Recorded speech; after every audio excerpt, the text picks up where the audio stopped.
सबसे सटीक विश्वसनीय तरीके से जिम्मेदारी निभाना। निडर हो आपके लिए सिस्टम।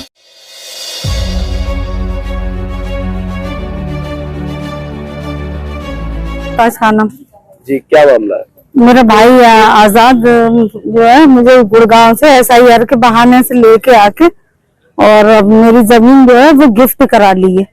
और SIR कराने के नाम पर भाई ने बहन की जायदाद हड़प ली, मकान हड़प लिया और एक दुकान हड़प ली। बहन जो बिल्कुल पढ़ी लिखी नहीं थी, अनपढ़ थी, अंगूठा टेक थी, वो अपने भाई की इस हरकत को समझ नहीं पाई कि भाई ने कौन सी हरकत कर दी है और किस तरह से जो है ये जो मकान और दुकान सब हड़प लिया है। ये बहन जो है सरताज खानम, ये हरियाणा के गुरुग्राम में यहाँ पर जो है सिलाई करके किसी तरह से वो अपना पेट पालती है और उसने जो है फिरोजाबाद में अपनी एक मकान एक दुकान खरीद लिया था, अपनी मेहनत करके खरीद लिया था। तो इसका भाई जो है जिसका नाम आजाद है, ये काफी दिनों से लगा था। उसने वहां फोन किया बहन को, सरताज खानम को, कि यहाँ फिरोजाबाद में आइए, आपका जो है वो SIR भरा जाएगा वरना आपको देश से बाहर निकाल दिया जाएगा और फिर आप देश के अंदर नहीं आएंगे और आपके हालात बड़े खराब हो जाएंगे।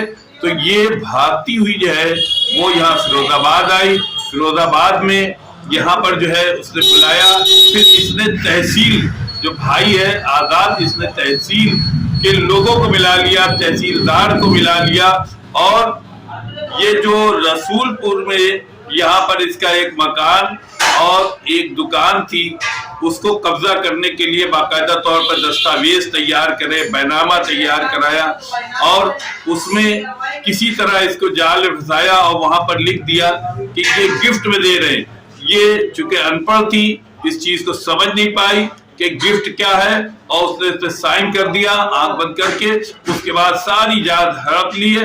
अब वो दर दर भटक रही है लेकिन उसकी कोई सुनवाई नहीं हो रही है। इसमें तहसीलदार से लेके भाई तक सब लोग मिले थे, सब ने एक षड्यंत्र के तहत जो है ये सब किया है। अब सरताज खानम क्या कह रही है ये आप सुनिए। साहब आपको दिखा रहा है कि किस तरह से ये SIR के नाम पर हरकत भी शुरू सरताज खानम जी, क्या मामला है? मेरा भाई आजाद जो है मुझे गुड़गांव से SIR के बहाने से लेके आके और अब मेरी जमीन जो है वो गिफ्ट करा ली है। और जब मुझे शक हुआ तो मैंने पूछा कि वकीलों के फोन आ रहे थे इनके पास। मैंने पूछा ये काय वकीलों के क्यों फोन आ रहे हैं, कागज की बात हो रही थी, तैयार हो गए। तो मैंने उनसे क्या, तो कह रहा है नहीं, वो उसके साथ ये भी काम हो जाएगा कि अब मैं जमीन की देख रेख के लिए भी साइन तुमसे करवा लूंगा कि तुम बार बार क्यों आओगी, मीटर का काम चल रहा है ना, मैंने अप्लाई करा है तो उसमें उसके लिए तुम साइन कर देना। तो मैंने कहा नाम कराओगे? तो कहते हैं नहीं नाम नहीं करा रहे हूँ, मीटर की वजह से करवा रहे हूँ। तो मैंने ये किया ठीक है मैं भतीजे से पूछ लूँ, अपने से बात करके। हर बात में भतीजा क्यों आता है, इसका इसी का रट्टा साफ कर दूंगा। हर बात में आता है तो उसके बेजे में गोली दूंगा और अगर साइन नहीं करे तो ये, तो मैंने कहा नहीं मैं साइन नहीं करूंगी और मुझे वहां ले गए। मैंने वहां पर भी मना करा था वकील की, मैं बहुत रोई कि मैं साइन नहीं करूंगी। तो उन्होंने कह अरे कुछ हुआ थोड़ी है, नाम थोड़ी हो रही है, नाम के लिए तो 7 लाख रुपए खर्च करना पड़ेंगे, ऐसा कुछ नहीं है, बस मेरे देख रेख में मालिक तो तुम ही रहोगी। अच्छा, SSP कराना है, शिकायत क्या करना है? यही सब बताने आए थे अपने, मतलब कंप्लेन करने।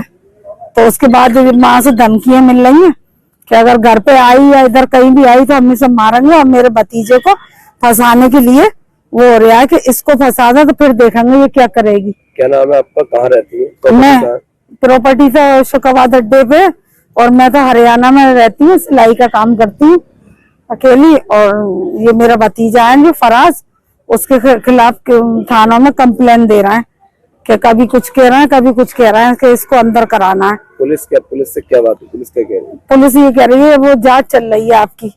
उसके बाद हाँ पुलिस का बयान वगैरह हुआ कुछ? हाँ बयान हो गए वहाँ, तो वो ये कह रहे हैं कि अभी आपकी जांच चल रही है तो और भतीजे की भी मैंने बताया है कि भतीजे को फंसाने का इसलिए और कोई नहीं है। और मेरा एक छोटा भाई है राजा, वो थोड़ी मेरी सारी पैसे की, जो मेरे पास तो कुछ पैसा है नहीं, तो वही मेरी मदद कर रहा है। ठीक।